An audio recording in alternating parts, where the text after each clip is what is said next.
Hello everyone, CSR net physical science के आज के इस लेक्चर में हम सितंबर 2022 का जो पेपर हुआ था पार्ट सी के सॉल्यूशन करने जा रहे हैं and the subject is thermodynamics and statistical physics.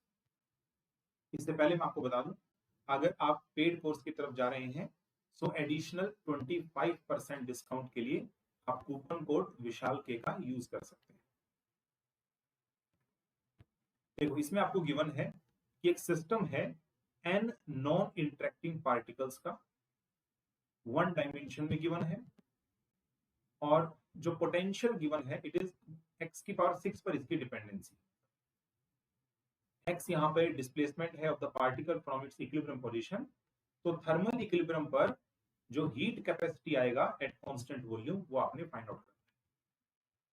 देखो, ये जो क्वेश्चन है ना, it is based on virial theorem as well as from the equipartition theorem. ये दो थ्योरम पर हमारे पास बेस्ड क्वेश्चन। ठीक है, चलिए पहले हम थ्योरम की बात कर लेते हैं। एक हमारे पास है viral theorem and the second one is equipartition theorem. Equipartition theorem, देखो सबसे पहली बात जान लें, वायरल थ्योरम एप्लीकेबल है for the case of conservative system. Conservative system के लिए जब भी आपको पोटेंशियल दिया रहेगा प्रोपोर्शनल टू सम x की पावर n, तो आप यहां से कह सकते हैं कि जो एवरेज वैल्यू आएगा काइनेटिक एनर्जी का it is equal to n/2 times the average value of potential energy. ठीक है, for any conservative system if potential is proportional to x की पावर n, देन आप इस प्रकार से लिख सकते हैं average values of kinetic and potential energy के रिलेशन। दूसरा थ्योरम है इक्विपार्टीशन। इक्विपार्टीशन थ्योरम क्या कहता है कि अगर हमारे पास एक सिस्टम का डिग्री ऑफ फ्रीडम f के इक्वल है, ओके, डिग्री ऑफ फ्रीडम कितना है, f के इक्वल है, तो हर एक डिग्री ऑफ फ्रीडम के साथ associated average molecular kinetic energy half kT के इक्वल होता है। हाफ kT के इक्वल होता है। सो जो एवरेज काइनेटिक एनर्जी हमारे पास आएगा associated with each degree of freedom is equal to half kT। This is said by the equipartition. Okay, तो दोनों थ्योरम हमारे लिए इंपॉर्टेंट है और इस टाइप के क्वेश्चन जेस्ट में, इवन गेट फिजिक्स में और सीएसआर नेट में जरूर आते हैं। ओके, देखो अब यहां पर जो है ना आपको गिवन क्या था कि potential is proportional to x की पावर 6 था, मतलब n की वैल्यू आपको 6 दिया हुआ है। Now this implies that kinetic energy जो है इसका एवरेज वैल्यू मेरे पास आ जाएगा 6/2 of average value of potential energy, मतलब 3 टाइम्स आ गया average value of potential energy. Correct है ना? ओके, तो लेकिन आपने तो टोटल एवरेज एनर्जी निकालना है। अब टोटल एवरेज एनर्जी निकालने के लिए फॉर्मूला यूज होगा E is equal to kinetic average plus potential average. तो यहां पर हम लिखेंगे, देखो, काइनेटिक एनर्जी एवरेज प्लस में और जो पोटेंशियल एनर्जी का एवरेज है ना, this can be written as T/3, मतलब ये आ गया 4T/3। ये तो हमने यूज किया है यहाँ पे वायरल थ्योरम का। अब आप इक्विपार्टीशन थ्योरम लगा, इक्विपार्टीशन थ्योरम के अकॉर्डिंगली ये इक्वल हो जाएगा 4/3 इंटू में f/2 kT।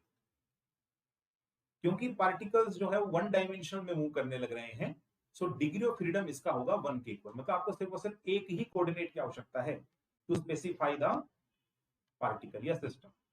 ठीक है, तो यहां पर f का वैल्यू कितने के बराबर हो जाएगा, f का वैल्यू हो जाएगा 1 के इक्वल, बिकॉज, ठीक है, because the system is in one dimension. System में वन डायमेंशन आपको गिवन, इस वजह से। ठीक है, अब आप क्या करेंगे, यहाँ पे वैल्यू पुट करेंगे, f का वैल्यू 1, तो मेरे पास आएगा 2/3 kT। ये मैंने एक पार्टिकल के लिए एवरेज टोटल एनर्जी निकाल दिया। अब ऐसे कितने नंबर ऑफ पार्टिकल्स हैं, n नंबर ऑफ पार्टिकल्स हैं, तो आप यहाँ पर n से इसे मल्टीप्लाई कर दीजिए। ठीक है, n से मैंने इसे मल्टीप्लाई, और क्योंकि मुझे अब एवरेज एनर्जी मिल चुका है ना, average internal energy, so that's why we can easily get the value of specific heat at constant value by just differentiating partially with respect to temperature of this internal energy. Okay, तो formula मेरे पास आ जाएगा यहाँ से, ठीक है ना, the formula will be del E upon del T at constant volume V। तो टेम्परेचर के रेस्पेक्ट में डेरिवेटिव लेने पर फाइनल आंसर आ जाएगा 2/3 n K। This is the answer. ठीक है, तो आप देख लीजिए एक बार कौन सा आंसर मैच कर रहा है इसमें से। Okay, final answer will be option number 4। Option number 4 यहाँ पे करेक्ट। तो 5 मार्क्स में क्वेश्चन पूछा। चलिए नेक्स्ट क्वेश्चन पे देखो। इसके बाद ये नेक्स्ट क्वेश्चन, आपको किसी सिस्टम के एनर्जी लेवल्स गिवन है, इक्विलिब्रियम पे टेम्परेचर जब T रहेगा 0, E और 2E। अगर 2 आइडेंटिकल बोसॉन्स ऑक्युपाई करते हैं इन एनर्जी लेवल्स को, तो प्रोबेबिलिटी बताना है टोटल एनर्जी 3E के इक्वल आ जाए। ओके, तो अभी देखो यहाँ पर कुछ ऐसा सिस्टम है कि मेरे पास एनर्जी क्या क्या है, एनर्जी लेवल्स की एनर्जी क्या क्या है, 0, E और 2E। और हमारे बोसॉन्स कितने हैं, 2 है ना। तो आपको पता है बोसॉन्स जो है वो पोली एक्सक्लूजन प्रिंसिपल को ओबे नहीं करते, ठीक है। तो अभी क्योंकि फिलहाल इस केस में 2 ही बोसॉन दिए हुए हैं, तो पोली एक्सक्लूजन प्रिंसिपल का जिक्र करना कोई यहाँ पे मतलब जरूरी नहीं है। लेकिन हाँ, अगर 3-4 बोसॉन्स दिए रहते तो हम ऐसा कह सकते थे कि एक ही एनर्जी लेवल में 4 बोसॉन्स भी फिल हो सकते हैं, क्योंकि वो पोली एक्सक्लूजन प्रिंसिपल को ओबे ही नहीं करते हैं। अभी जो आप 2 बोसॉन्स कंसीडर कर रहे हैं, मान करके चलते हैं उनको ए और ए से हम लोग रिप्रेजेंट कर लेते हैं। जब आप इन एनर्जी लेवल्स के अंदर इन बोसॉन्स को फिल करेंगे, तो बताइए टोटल कॉम्बिनेशन कितने बनेंगे। कॉम्बिनेशंस बनाओ। देखो फर्स्ट एनर्जी लेवल में मान लो दोनों बोसॉन्स आ गए, तो बाकी 2 में हमारे पास वैकेंट हो जाएगा, है ना, कोई पार्टिकल्स नहीं है इनके अंदर। सेकंड केस बन सकता है कि दोनों बोसॉन्स हमारे पास एनर्जी लेवल ई के अंदर आ जाए, या फिर तीसरा केस मेरे पास ये बन सकता है, अगर एक एनर्जी लेवल में सिर्फ एक ही बोसॉन आए तो फिर क्या क्या केस बनेंगे। देन उसके बाद हमारे पास केस बन जाएंगे AA0, 0AA एंड A0A। ये केस और ज्यादा बनते अगर ये नॉन आइडेंटिकल होते, लेकिन हम जानते हैं they are indistinguishable, they are identical, that's why आप जो है इनको 6 जो है कॉम्बिनेशन बना सकते हैं, सिर्फ और सिर्फ 6 कॉम्बिनेशन, ठीक है। अब कॉम्बिनेशन बनाने के बाद लिखा जाता है टोटल एनर्जी, सिस्टम का टोटल एनर्जी कितना आ रहा है, ठीक है, क्योंकि इसी से पार्टीशन फंक्शन मिलेगा।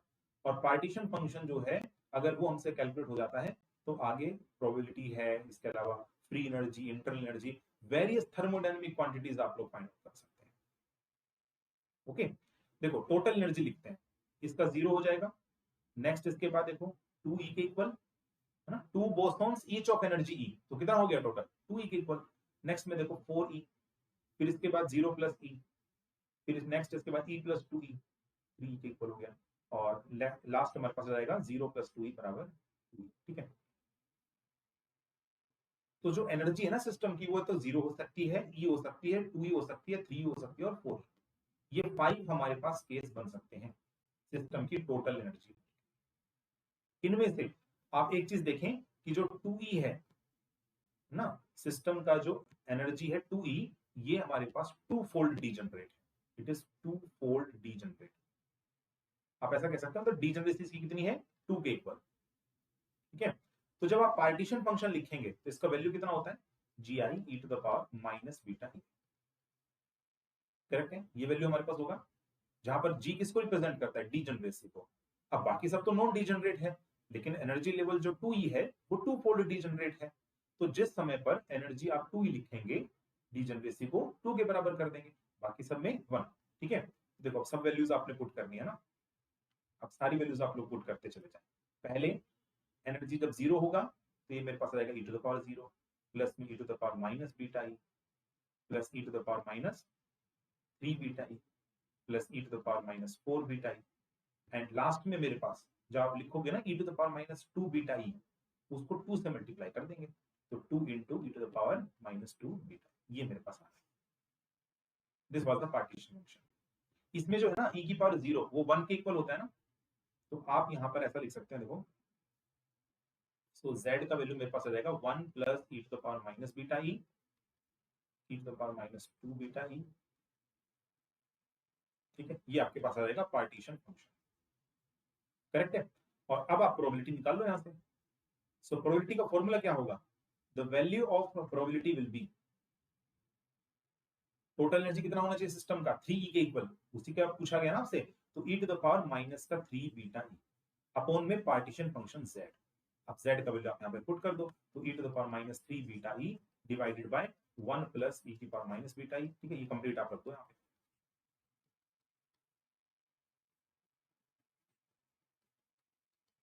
ठीक है, so this was the final answer. देखो क्वेश्चन जो है ना वो आगे भी प्रोसीड कर सकता है, आपसे पूछ सकता है कि जब टेम्परेचर 0 को टेंड करेगा तो प्रोबेबिलिटी कितना होगा, टेम्परेचर इंफिनिटी को टेंड करेगा तो प्रोबेबिलिटी कितना होगा, है ना। तो इस टाइप के क्वेश्चन फर्दर आपसे पूछे जाते हैं, ठीक है। मतलब टेम्परेचर की लिमिट के अंदर, high temperature limit, low temperature limit, इनमें भी प्रोबेबिलिटी पूछी जा सकती है फर्दर। क्योंकि अभी इस केस में तो ऐसा जनरल पूछा गया है प्रोबेबिलिटी, तो बस डायरेक्ट हम जो है ना इसको ऑप्शन से मैच कर लेंगे, ठीक है ना। एक बार आप जो है इसको ऑप्शन से मैच कर लेंगे।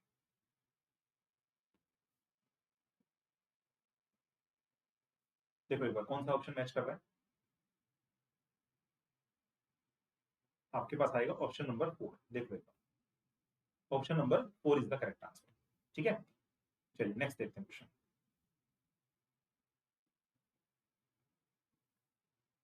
देखो इसके बाद नेक्स्ट है, एक पैरामैग्नेटिक साल्ट है विद अ मैग्नेटिक मोमेंट पर आयन, मतलब हर एक आयन का मैग्नेटिक मोमेंट कितना है, प्लस माइनस म्यू बी। और ये हमारे पास है थर्मल इक्विलिब्रियम के अंदर टेम्परेचर टी पर, जब उसे कांस्टेंट मैग्नेटिक फील्ड बी में रखा। एवरेज मैग्नेटिक मोमेंट या मैग्नेटाइजेशन बोल दो, उसको आपने उसका ग्राफ ड्रॉ करना है as a function of k T by mu B. Okay, ये ग्राफ आपने यहां से ड्रॉ करना है। देखो अगर हमारे पास सिर्फ और सिर्फ दो मैग्नेटिक आयन, मैग्नेटिक मोमेंट्स दे रखे ना, प्लस माइनस म्यू बी, और उसको आपने जब मैग्नेटिक फील्ड में प्लेस किया हुआ है, तो जो इंटरेक्शन एनर्जी आएगा ना, इंटरेक्शन एनर्जी वो कितना होगा, ठीक है, म्यू इंटू में बी, ये मेरे पास होगा म्यू बी, आप ऐसे लिख सकते हैं प्लस माइनस म्यू बी, ये हमारे पास, ठीक है। देखो वैल्यू क्या होता है हमारे पास, वैल्यू मैं आपको बता देता हूँ, E इज इक्वल टू होता है माइनस का mu vector dot B vector. ये होता है मेरे पास फॉर्मूला एनर्जी का, इंटरेक्शन एनर्जी का, जब एटम या मैग्नेटिक मूवमेंट को आप प्लेस कर देते हैं एक्सटर्नल मैग्नेटिक फील्ड के अंदर। बट मैं अज्यूम करके चल रहा हूँ कि मैग्नेटिक मूवमेंट और एक्सटर्नल मैग्नेटिक फील्ड की डायरेक्शन समान रही होगी। ओके, तो म्यू का वैल्यू रखूंगा यहाँ पे प्लस माइनस म्यू बी, तो ये मेरे पास वैल्यू आ जाएगी, ठीक है। अच्छा, आप इसको सिंप्लिसिटी के लिए काम कर लीजिए, ऐसा लिख सकते हैं ना, प्लस माइनस म्यू बी। मैं म्यू बी भी बार बार यूज करूंगा, इससे बेस्ट है मैं plus minus mu B use कर लूँ। अगर ये एनर्जी है मेरे पास तो पार्टीशन फंक्शन लिखा जा सकता है। पार्टीशन फंक्शन मेरे पास आएगा, ठीक है, summation g i e to the power minus beta E, so e to the power plus beta mu B plus e to the power minus beta mu. Okay, formula लग रहा है यहाँ पे कोस हाइपरबोलिक का, सो 2 कोस हाइपरबोलिक बीटा, ये मेरे पास partition function आ गया। आपको बता रखा है जब आप पार्टीशन फंक्शन निकाल लेते हैं तो वेरियस थर्मोडायनेमिक क्वांटिटीज जो है वो आप इजीली कैलकुलेट कर सकते हैं। जैसे अगर मान लो आप इंटरनल एनर्जी कैलकुलेट करना चाहते हैं, सो इंटरनल एनर्जी आपके पास आएगा माइनस का del by del beta l not से, ठीक है। तो यहां से देखो आप लिख सकते हैं माइनस का del by del beta and l n z का वैल्यू 2 कोस, ठीक है ना, यहाँ पर एल एन का बाहर ले लो, तो 2 cos hyperbolic and beta mu, ये देखो क्योंकि आपने ग्राफ ड्रॉ करना है ना यहाँ पे, तो सिर्फ और सिर्फ टेम्परेचर का जो फंक्शन आ रहा है ना, थर्मोडायनेमिक क्वांटिटी, उसी को आप कंसिडर करें, क्योंकि बाकी जो कांस्टेंट है उस पर हमें मतलब उससे मतलब नहीं है, क्योंकि आपको बेसिकली जो है ना यहाँ पे ग्राफ ड्रॉ करना है, तो डिपेंडेंसी आपके लिए ज्यादा इंपॉर्टेंट फैक्टर है। तो डिपेंडेंसी अगर मैं यहाँ पर देखूँ ना, तो मेरे पास आएगा, देखो एल एन एक्स का डेरिवेटिव क्या होता है, एल एन एक्स का डेरिवेटिव एक्स के रेस्पेक्ट में 1 अपॉन एक्स, और फिर एक्स का और होता है 1।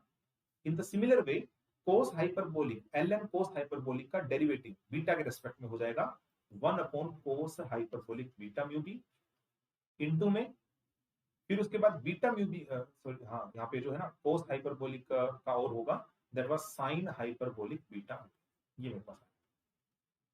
देखो cos hyperbolic, L N cos hyperbolic कितना हो जाएगा 1 अपॉन कोस हाइपरबोलिक, और फिर कोस हाइपरबोलिक का होगा साइन हाइपरबोलिक, ओके, और इनटू में फिर म्यू बी हो रहेगा, लेकिन ये कांस्टेंट है, उससे हमें कोई मतलब नहीं, जो कांस्टेंट आता है। Sine hyperbolic upon cos hyperbolic होता है tan hyperbolic and beta mu, ये मेरे पास है। ओके, इंटरनल एनर्जी मिला आपको। इंटरनल एनर्जी कैलकुलेट करने के बाद अब आप यहां से जो है ना मैग्नेटाइजेशन इजीली कैलकुलेट कर सकते हैं। Now you can easily calculate the value of, ठीक है ना, you can easily calculate the value of magnetization. The value of magnetization will be internal energy per unit magnetic field. क्योंकि इस case में constant magnetic field है, तो इसका variation भी किस प्रकार से आएगा, tan hyperbolic beta mu B. ये आपके पास है। ओके, तो बाकी चीजें तो कांस्टेंट है ना, चाहे वो म्यू की वैल्यू है, बी की वैल्यू है, 2 है, ये सब कांस्टेंट है।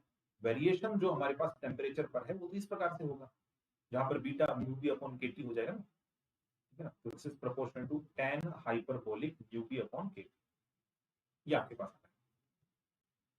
करेक्ट है। अब जस्ट आपने यहाँ पे जो है ना ग्राफ ड्रॉ करना है, तो ग्राफ के लिए मैं एक बार पीछे जाता हूँ। इसमें देखो एक बार ग्राफ, मैग्नेटाइजेशन m का जो वैल्यू आ रहा है, it is proportional to tan hyperbolic, और यहाँ पर आने लग रहा था म्यू बी अपॉन केटी, ये आ रहा है जो हमने कैलकुलेट किया है। आपने यहाँ पे केटी अपॉन म्यू बी का जो वैल्यू है, ठीक है, उसके रेस्पेक्ट में ग्राफ ड्रॉ करना है। तो एक काम कर लेते हैं, लेट कर लेते हैं कि केटी अपॉन म्यू बी जो है इसका वैल्यू कुछ x के इक्वल है। तो आपके पास ये जो मैग्नेटाइजेशन है ना, it is inversely sorry directly proportional to tan hyperbolic 1 upon x। अब दो केस बनेंगे, देखो अभी मैंने जो है ना, ये जो हॉरिजॉन्टल एक्सिस है, तो केटी अपॉन म्यू बी को मैंने x मान लिया है। अब x का वेरिएशन देखो, जब x का वैल्यू 0 टेंड करेगा, तो मैग्नेटाइजेशन किसको टेंड करेगा, tan hyperbolic infinity. tan hyperbolic infinity कितना होता है, इसका वैल्यू होगा e to the power infinity minus e to the power minus infinity divided by e की पावर इंफिनिटी प्लस e की पावर माइनस इंफिनिटी। अब e की पावर माइनस इंफिनिटी 0 होता है, तो ये तो 0 हो गए, और देखो ये इससे कैंसिल आउट हो जाएगा, तो 1 ही बच जाएगा, है ना। तो मतलब 1 को टेंड करेगा, मतलब ऊपर से स्टार्ट होने चाहिए आपका ग्राफ। ओके, तो ऊपर से देखो थर्ड ऑप्शन में ही स्टार्ट हो रखा है ग्राफ, और किसी में तो नहीं है ना। फिर भी मैं आगे एक बार और चेक कर लेता हूं। देखो, अगर x का वैल्यू इंफिनिटी टेंड करेगा, तो मैग्नेटाइजेशन कितना होगा, this is tending to tan hyperbolic 0, 1 upon x है ना, तो tan हाइपरबोलिक 0, और tan हाइपरबोलिक 0 का वैल्यू होता है 0, क्योंकि e की पावर 0 माइनस e की पावर 0, तो 1 माइनस 1 इक्वल्स टू कितना, 0, मतलब 0 को टेंड करेगा नहीं, ठीक है। देखो इस प्रकार से हम बता रहे हैं, e की पावर 0 माइनस e की पावर 0 अपॉन e की पावर 0 प्लस e की पावर, मतलब ये आ गया 0 अपॉन में 2, 0 ये आ गया एक तरीके से। तो ग्राफ ऊपर से चलना शुरू करेगा और नीचे 0 की तरफ टेंड करेगा। Only and only option number 3 इसमें सेटिस्फाई करना, बाकी और में सेटिस्फाई नहीं है। ओके, तो ऑप्शन नंबर 3 यहां से करेक्ट हो जाएगा। ओके, चलिए नेक्स्ट क्वेश्चन देखते हैं। इसमें आपको गिवन है कि 2 लेवल सिस्टम है, एनर्जीज इन 2 लेवल सिस्टम की प्लस माइनस ई के इक्वल है। अब कंसिडर कीजिए एक ensemble in non interacting systems का एट ए टेम्परेचर टी। आपने बताना है लो टेम्परेचर पर लीडिंग टर्म जो होगा स्पेसिफिक हीट में वो कितना है, ये आपने यहां से बताना है। देखो, अभी अभी हमने डिस्कस किया है एक 2 लेवल सिस्टम, बट वहां पर जो मैंने एनर्जी कंसिडर किया था उन लेवल्स का, वो था म्यू बी के ऊपर, एक प्लस म्यू बी एक माइनस म्यू बी। तो कैलकुलेशन तो सेम ही आएगा, बट डिफरेंस क्या है, इस क्वेश्चन में प्लस माइनस ई दे रखा है, और पिछले वाले क्वेश्चन में प्लस माइनस म्यू बी दे रखा है, इतना ही तो डिफरेंस है। तो इसका मीनिंग ये हो गया कि जो मैं इंटरनल एनर्जी कैलकुलेट कर रहा था ना, जिसका value proportional to tan hyperbolic beta mu B आने लग रहा था। ओके, तो मैं इसको अभी इस क्वेश्चन के अंदर लिख सकता हूं tan हाइपरबोलिक और बीटा ई के, क्योंकि म्यू बी ही बी के, म्यू बी जो है वो ई के इक्वल दे रखा है इस क्वेश्चन के अंदर, ऐसा लिखा जा सकता है। फाइंड आउट आपने स्पेसिफिक हीट करना है, तो स्पेसिफिक हीट होता है del U by del T at constant volume V. Okay, तो ये मेरे पास आ गया प्रोपोर्शनल टू। अब देखो tan हाइपरबोलिक का जो डेरिवेटिव होगा ना, it is secant hyperbolic. Okay, तो secant hyperbolic square of beta E, और फिर बीटा ई का हो जाएगा हमारे पास टेम्परेचर के रेस्पेक्ट में करना है आपने। देखो बीटा ई को आप कैसे लिख सकते हैं, beta E is given as E upon k T. अब इसका और टेम्परेचर के रेस्पेक्ट में करो, क्या आएगा हमारे पास, माइनस ई upon k T square. Correct है। अच्छा, अब इसमें देखो, यहां पर जो सीकेंट हाइपरबोलिक स्क्वायर एक्स होता है, कोई मतलब सीकेंट हाइपरबोलिक स्क्वायर एक फंक्शन, ओके, आप इसको कैसे लिख सकते हैं, 1 अपॉन में कोस हाइपरबोलिक स्क्वायर एक्स, और कोस हाइपरबोलिक एक्स हमारे पास होता है e की पावर x प्लस e की power minus x divided by 2। तो आप अगर इसका वैल्यू यहां पर पुट करेंगे ना, तो मेरे पास आएगा प्रोपोर्शनल टू 1 अपॉन e की पावर x प्लस e की पावर माइनस x का होल स्क्वायर। बताओ आएगा नहीं आएगा, ठीक है। इसका मीनिंग हो गया जो यहाँ secant hyperbolic square beta E है ना, एक्चुअल में ये प्रोपोर्शनल है 1/e की power beta E plus e की पावर माइनस बीटा ई और इसका whole square and multiply with the 1/t square. जिस समय लो टेम्परेचर होगा, अब कंडीशन दे रखा है आपने, स्पेसिफिक हीट तो फाइंड आउट हो गया है ना, ये टेम्परेचर पर डिपेंडेंसी है। लेकिन अब आपसे कहता है लो टेम्परेचर लिमिट में, देखो जब टेम्परेचर लो होगा मतलब जीरो की तरफ टेंड करेगा, तो बीटा टेंड करेगा इन्फिनिटी की तरफ, क्योंकि बीटा का वैल्यू होता है 1/kt। इसलिए जो सीकेंट हाइपरबोलिक स्क्वायर था ना beta mu B, sorry beta E के इक्वल, ये मेरे पास हो जाएगा प्रोपोर्शनल टू 1/e की पावर बीटा ई जो कि इन्फिनिटी है। देखो ना यहाँ पर वैल्यू पुट कर दो बस, भाई यहाँ पे बीटा का वैल्यू कितना पुट करना है, इन्फिनिटी पुट करना है ना, तो आप एक बार यहाँ पे इन्फिनिटी पुट करके देखो, तो 1/e की पावर इन्फिनिटी प्लस e की पावर माइनस इन्फिनिटी, देखो ये तो जीरो होता है और ये इन्फिनिटी होता है, तो लीडिंग टर्म कौन सी है, आपसे ये पूछता है ना, ज्यादा लीड कौन कर रहा है, तो लीड कौन कर रहा है, e की पावर इन्फिनिटी लीड कर रहा है, बिकॉज इन्फिनिटी को टेंड कर रहा है इस वजह से, और ये जीरो है। तो इसका मीनिंग क्या है, अब हम पीछे जाते हैं, देखो इसका मीनिंग है कि आप जो है ना यहाँ पे e की पावर बीटा ई को है ना यहाँ पर कंसिडर करें, जबकि e की पावर माइनस बीटा ई को आप यहाँ से नेग्लेक्ट कर सकते हैं, क्योंकि ये बहुत स्मॉल है when the temperature is very low, because temperature low होगा बीटा इंफिनिटी को टेंड करेगा, e की पावर माइनस बीटा ई जो है वो जीरो को टेंड करेगा, तो इसको आप यहां से हटा सकते हो, you can neglect this because e की पावर बीटा ई प्रीडोमिनेट कर जाएगा e की पावर माइनस बीटा ई के मुकाबले। ठीक है, तो बस अब यहां से जो है आपके वैल्यू फाइंड आउट हो चुकी है, the final result would be, ठीक है ये रिजल्ट आप देख लें एक बार, तो आपको आ रहा है answer CV proportional to 1/t square and e की पावर बीटा ई का होल स्क्वायर, ये रिजल्ट आपके पास आ रहा है, करेक्ट है। अच्छा इसको थोड़ा सा और सिंप्लीफाई कर लेता हूं हल्का सा, तो मेरे पास आएगा CV is proportional to 1/t square e की power 2 beta E proportional to 1/t square e की पावर माइनस 2 बीटा, तो यहाँ पर बीटा को लिखा जा सकता है 1/kt, आंसर इज, ठीक है। देख लो एक बार कौन सा आंसर मैच कर रहा है इसमें, option number 2, option number 2 match कर रहा है, देखो करेक्ट है। तो ये 4 क्वेश्चन ना 5 मार्क्स में पूछे गए, टोटली मैथमेटिक्स है ना, पूरा का पूरा मैथमेटिक्स पर बेस्ड ही क्वेश्चन पूछे गए सारे के साथ। स्टैटिस्टिकल में ना लगभग आप देखेंगे क्वेश्चंस जो है वो मैथमेटिक्स पर ही बेस्ड होते हैं, मैथमेटिकल कैलकुलेशंस पर, ठीक है। तो ये हमारे पास में क्वेश्चंस थे, सो होप आपको अच्छे समझ में आ गए होंगे, ठीक है। फिर भी अगर कोई प्रॉब्लम आता है आपको, तो इसके लिए आप इस टेलीग्राम चैनल को ज्वाइन कर सकते हैं, स्टडी से रिलेटेड या क्लास से रिलेटेड कोई भी प्रॉब्लम है इस टेलीग्राम चैनल पर आप अपनी क्वेरी पूछ सकते हैं। आल्सो आप इस यूट्यूब चैनल को भी सब्सक्राइब कर लें, क्योंकि यहाँ पर CSR नेट फिजिकल साइंस के जो लेक्चर्स हैं वो डेली अपलोड होते हैं, दिसंबर एग्जाम की तैयारी के लिए आपके लिए बेस्ट रहेगा। बेल आइकन को प्रेस करें ताकि आने वाली जो नई वीडियोस हैं इनका नोटिफिकेशन आपको टाइम टू टाइम मिलता है। सो मिलते हैं नेक्स्ट लेक्चर में, थैंक यू।